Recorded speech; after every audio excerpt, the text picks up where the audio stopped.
Bonjour à tous, bienvenue. Une plateforme d'apprentissage en ligne accessible gratuitement dénommée Trace Academia en vue d'améliorer l'employabilité des jeunes a été lancée ce lundi à Abidjan par le ministère en charge de la jeunesse et le groupe Trace.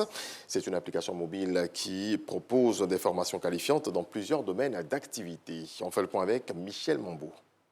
Trace Academia, une application mobile gratuite qui donne l'opportunité aux jeunes de s'offrir une formation et au finish, un emploi. L'idée, c'est d'apporter à ces jeunes des solutions pour leur permettre de plus facilement soit créer un emploi ou trouver un emploi.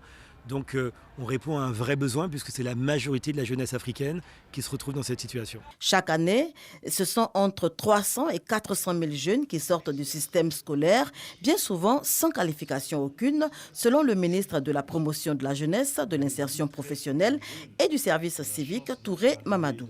Le besoin est réel, la jeunesse est donc appelée à s'approprier le dit projet. Ce programme va offrir une véritable opportunité de formation complémentaire à de nombreux jeunes dans notre pays. Près de 100 000 jeunes sont ciblés d'ici 2025 et déjà à date, nous avons 16 000 jeunes qui sont déjà en formation dans le cadre de ce programme.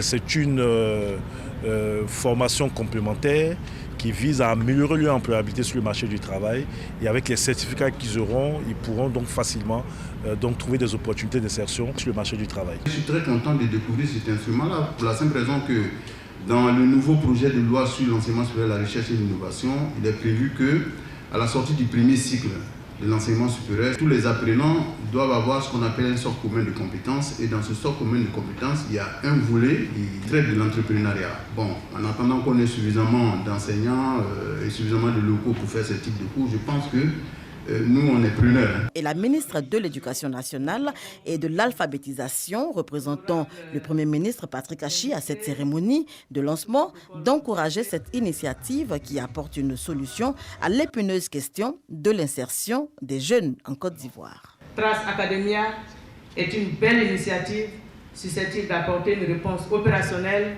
aux attentes des jeunes dans leur quête d'emploi.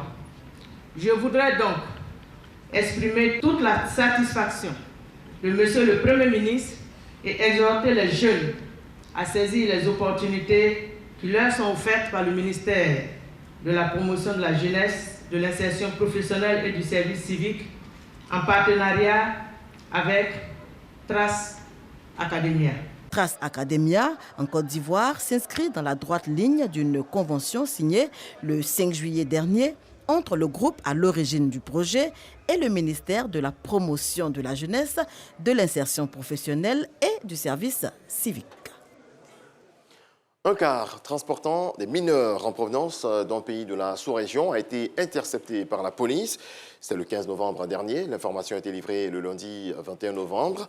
Selon la police, ces enfants venaient être exploités dans les plantations. On voit cela avec Khalil Diomandé et Didier Nguessan. La Côte d'Ivoire est résolument engagée dans la lutte contre la traite des personnes. Un cas de transport en commun en provenance du Togo, interpellé par les agents du commissariat de police d'Akoupé au sud-est ivoirien le mardi 15 novembre dernier. Il avait à son bord 36 passagers, dont 9 mineurs, susceptibles de faire l'objet de traite à des fins pécuniaires.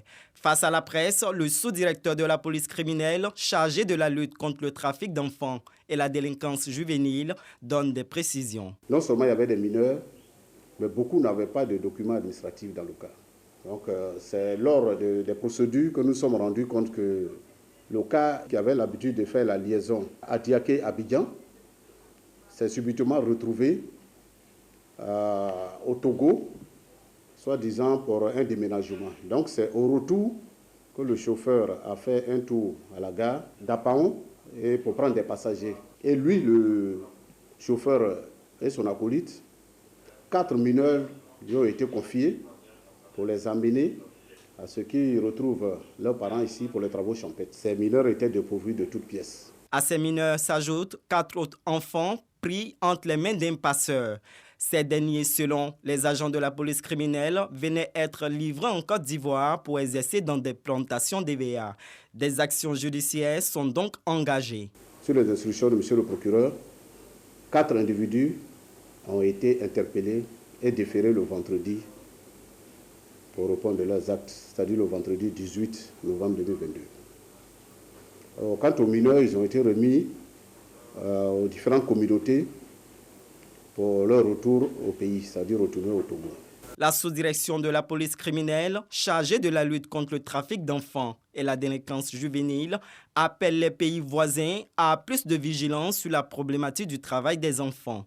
Elle entend poursuivre les investigations afin de démanteler tous les réseaux de trafic humain. Des initiatives soutenues par la première dame Dominique Ouattara, présidente du Comité national de surveillance des actions de lutte contre la traite, l'exploitation et le travail des enfants. Dans le reste de l'actualité, de nouvelles attaques de groupes djihadistes ont endeuillé le nord du Burkina Faso ce lundi. Au total, au moins 14 personnes, dont 8 supplétifs civils de l'armée, ont été tués, a-t-on appris ce mardi. On en vient au football, à la Coupe du Monde et notamment à cette première sensation. L'Argentine de Léo Messi battue d'entrée par la modeste équipe d'Arabie Saoudite. Le Renard a encore un tour dans son sac. L'ancien coach de Chipolo et des Éléphants de Côte d'Ivoire, Hervé Renard, a renversé le score, portant mené 1-0 à la mi-temps. L'Arabie Saoudite l'a emporté 2-1. Après avoir encaissé un but, alors le premier but face à l'Australie, la France a pu compter sur ses joueurs en forme du moment pour surclasser l'adversaire. Adrien Rabiot, Kylian Mbappé ou encore Olivier Giroud pour le doublé. Score final 4-1. Les autres résultats de la journée, Mexique-Pologne 0 but partout. Même score entre le Danemark et la Tunisie.